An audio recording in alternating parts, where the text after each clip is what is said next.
L'aéroport d'Ibitam, cet héritage de la colonisation, serait-il devenu une décharge d'ordures ménagères? Oui, en croire les populations des quartiers MVZ2 et Mongomo 2, qui ne savent plus où mettre le nez, entre mauvaises odeurs, moustiques et fumées toxiques. Le supplice de ces dernières est à son paroxysme, d'où cette colère.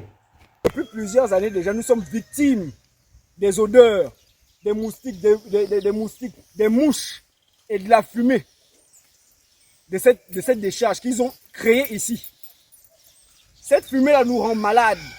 Ils sont venus pour nous intoxiquer. Nous, les jeunes de Mongomo 2 et de MVZ 2, ils ont créé cette décharge-là. Nul ne connaît les raisons pour lesquelles ils ont créé cette décharge.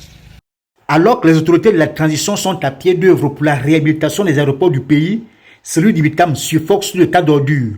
Cerner ce qui se passe réellement à Ibitam, c'est vouloir comprendre l'incompréhensible et expliquer l'inexplicable. Puis dans l'insalubrité, depuis des années déjà, nous demandons, nous lançons vraiment un appel. Nous lançons un appel aux plus hautes autorités pour qu'ils viennent nous débarrasser de ces ordures-là.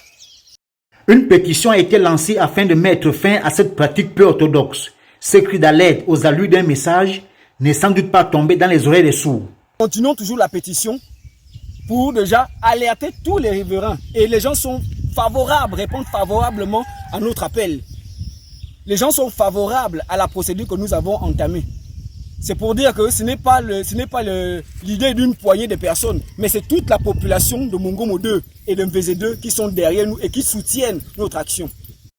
À bon entendeur, salut.